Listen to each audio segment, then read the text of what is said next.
Perhaps the most common bad habit in Word and PowerPoint files we notice is how people often damage the structure of their files when trying to get the vertical spacing look that they're seeking. I'm David Berman, and today I'm demonstrating for you how to create vertical spacing in your Word files that's accessible. I'll describe as I go so you can learn what you need just by listening or reading the captions. Controlling vertical space in a way that will make your files work for all readers is essential to help make your documents conform to accessibility standards such as WCAG 2.0 or 2.1.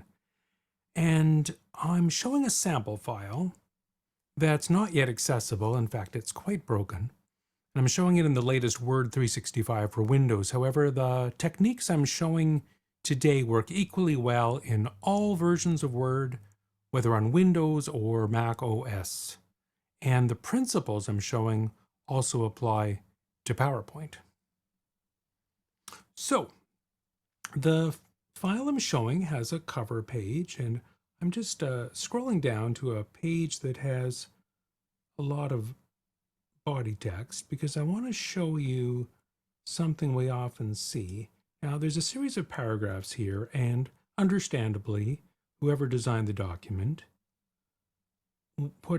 wanted extra vertical space between consecutive paragraphs because there's no indent. So otherwise, if you had no extra vertical space between paragraphs, there'd be the risk that you wouldn't be able to tell where one paragraph begins and the other ends. However, the way they've achieved that extra space between paragraphs is a problem. Now, in order to be able to see the problem better, I'm going to use a feature called the Show Hide control, which is in the Home ribbon of Word. It's reachable on the keyboard with a Control asterisk. And when I select it, additional stuff appears on the screen, which shows what we call the invisibles. Now, mainly what we're seeing here then is this symbol that looks like a capital P pointing to the left instead of the right. It's called a pilcrow. And that pilcrow shows us every time there's a paragraph marker. So when we have the Hide Show Invisibles command turned on, we see these extra bits. We also see things like, I'm going to press the tab key at the beginning of this paragraph, and every time there's a tab, actually, it'll be easier to see if I put it in the middle of a paragraph. I get a series of right pointing arrows, so that's a tab.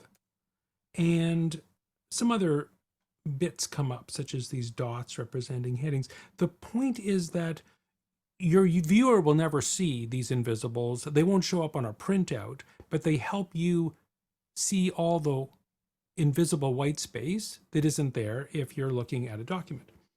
And one of the things we see here is that between each of these paragraphs, there's actually a whole nother paragraph. It's an empty paragraph. And the reason that's there is because someone pressed enter twice rather than once at the end of a paragraph, trying to create extra vertical space.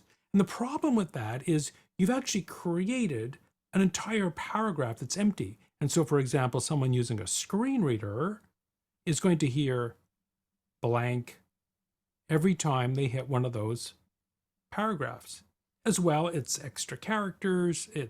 There's a lot of reasons why we don't want these messy extra paragraphs. So, but we can get the look we want perfectly in another way. In fact, we can get a better look as well if we build the document correctly. And here's what we do. So what I'm going to do is I'm going to highlight this first paragraph.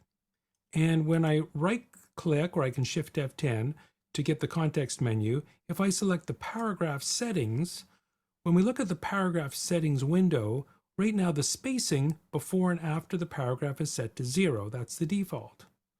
However, if I really want an extra, let's say 12 point of spacing after every paragraph, I just have to change this setting to 12 points.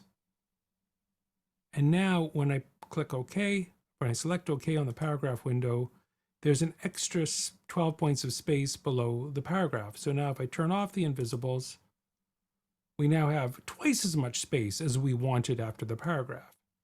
But now what we're going to do is we're going to get rid of the extra space, the extra paragraph, I'm sorry, and now we have the space we wanted in the first place. Now, to go through a whole document doing that one by one would be pretty painful. Good news is we have a way of automating this. So first of all, we're going to take the magic of styles. I'm opening up the styles pane, and we can see that, let's say any given paragraph in this document has the normal style. And so in the style itself, I can modify the style. I've brought up the properties, the modify style properties, and just like I can set the paragraph settings on a particular paragraph, I can do the exact same thing in the styles. All of the commands available, font, paragraph, etc., that are available directly on one word or paragraph is also available in the styles. So I choose the Format button, and now I select Paragraph, and I go to the exact same place, which was spacing, and I'm adding 12-point spacing after. Now I select OK, and now every paragraph in the document now has 12 points after it. Now, that's created a whole bunch of extra vertical space. So as I scroll down the document, I see, oh my, there's piles more vertical space than we want, but that's okay. Now we just have to get rid of those extra paragraphs. I'm going to turn on Show Hide again so we can see, yep, they're still there. And now I'm going to show you a trick to get rid of all those extra paragraphs in seconds. So if anytime someone gives you a document that has these extra paragraphs, these empty paragraphs, as well as any empty headings, we can get rid of them all in one swoop. And here's how we're going to do it. So we're going to bring up the search and replace. One way to do that is Control F on Windows. It brings up my navigation pane, so I can search for things. But as well, I can select the advanced find or replace. I'm going to choose replace. And then I can search for things. And what I'm going to do is I'm going to search for !P. Now, there's a bunch of special search codes available in Word. This is just one of about 20 awesome search codes. So caret, that's typically the Shift 6 on your keyboard, the caret symbol, with a lowercase p means search for those pilcrows, those paragraph markers. And if I put in 2 in a row and say I'm going to replace it with 1 in a row, because I don't want to get rid of all the paragraph markers, I just want to get rid of the empty ones. So what I do is search for all occurrences of 2 of them in a row and replace them with 1 in a row. And that way I get rid of all the extra ones. So if I select replace, it removes 1 of them. If I select replace again, it just moves through the document. I'm going to move the find command out of the way so you can see it. Replace, replace, and on it goes. And if I select replace all, it does them all. It says, all done. We made 98 replacements. So that's it. So now our document has proper structure, the exact same vertical spacing we had. And now we have our vertical spacing correctly done. So that whole operation, if I wasn't explaining it as I went, can be done in 2 minutes. And as well, the other benefit of using the styles is that we can have more sophisticated paragraph spacing, because the hitting the double enter gives us exactly the same spacing every time, but we can be more nuanced. A typographer would probably say, I don't need 12 points of space after every one of these paragraphs. It's a bit too generous. And so, well, for example, I would say in this document, it'd probably be nicer if we had the normal style set to have not single line spacing, but let's give it a little bit more. I'm going to set the line spacing to multiple 1.2. That'll give me extra vertical spacing, which is a nice functional accessibility hack. And then this amount of space between paragraphs, I'm going to make it a little more subtle. I'm going to make it only 10 points because I can set it to anything I want now. And now when I select that and accept the style, now all the text in the document, all the body text is now got a much more pleasing to the eye spacing, plus a nice amount of space between paragraphs. And there we go. So pages, dozens of pages are all modified all at once. So yeah, that was about the vertical space between paragraphs. Now there's another vertical spacing I'd also like to show you, and it has to do with when we want to start a new page. So for that, I'm showing how on my first page, I've got a cover page. And so we've just got staff report, and then page 2 is the table of contents. Now, when we want to have a new page begin, because I want the rest of the report to begin on page 3, there's 2 ways of getting that done. Now, often what we see, unfortunately, is people just use the same technique of hitting a whole bunch of carriage returns, enter, enter, enter, enter, enter, enter, enter, enter, enter, till they get to the point that they get the new page they want. And so we'll see this type of thing. And so there. Now the page 2 has all the vertical space desired, but it's the same problem. We've got empty paragraph, empty, blank, blank, blank, blank, blank, blank, blank being read out by screen readers. So instead, the easier and more effective thing is that I'm going to get rid of all these extra paragraphs, and instead I put in something called a page break. And a page break is simply a marker that says start a new page. So I'm going to replace all these guys with the page break. And the page break, I can select it from the ribbon by going to paragraph, line spacing, etc. But the hotkey on the shortcut key on the keyboard is Control Enter. So anytime I've positioned my cursor right here where I want this first new page to be, I'm pressing Control Enter on the keyboard in Windows, and voila, now we get a page break. And no matter how long this table of contents becomes over time, there'll always be that reliable page break right here. And conveniently, because I've got my invisibles on, we can see the word page break right there. And I can see my that I don't have any extra carriage returns. So that's the technique to force a page break, and you can rely on that. Now, another approach we could do is, let's say we decided that every time there's a heading level 2, I'm highlighting this phrase property description, heading level 2. Let's say I decided I want a new page every time there's a heading level 2. Well, then I can build into the style for heading 2 to always start on a new page. So those are 2 techniques where we can use the file structure correctly to force a new page rather than just hitting return a whole bunch. I'm going to show you one more trick to avoid accessibility failures regarding vertical spacing, and it's something that comes up in the accessibility checker. So I'm going to bring up my accessibility checker because I'm seeing to see if we have any of a certain type of error, and we do. Here, the error I'm looking for is this. I've brought up the accessibility checker, and so the accessibility checker pane has come up on the right. And there's a number of errors and warnings here. We'll cover the other ones in another video, but the one I'm interested in here is called an error called image or object not inline.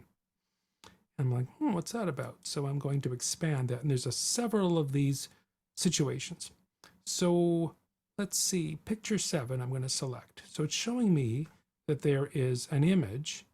So it's an image where text is wrapping around the image. And so we have 2 recommended actions. We can either place this in line or mark as decorative. Now, mark as decorative is not a good choice here because it's not a decorative image. It's an important piece of communications. So instead, I'll choose the place this in line. Let's see what happens. Okay, so when I chose place in line, it changed the layout. And what it did was it made this image be in line with the text that follows. And you see it's no longer on the list. We went from 3 items to 2 items on the accessibility checker because I've now fixed the accessibility problem.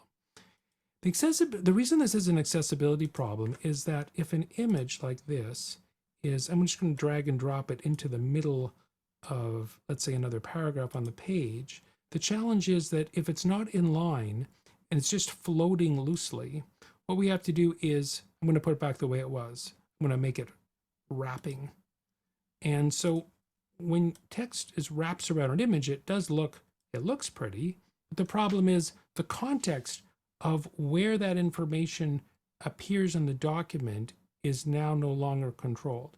So when we have the alt text on this image, I'm looking at the alt text of this image. By bringing up the alt text window, it says the alt text is diagram of the floor plan for the first level of the proposed building.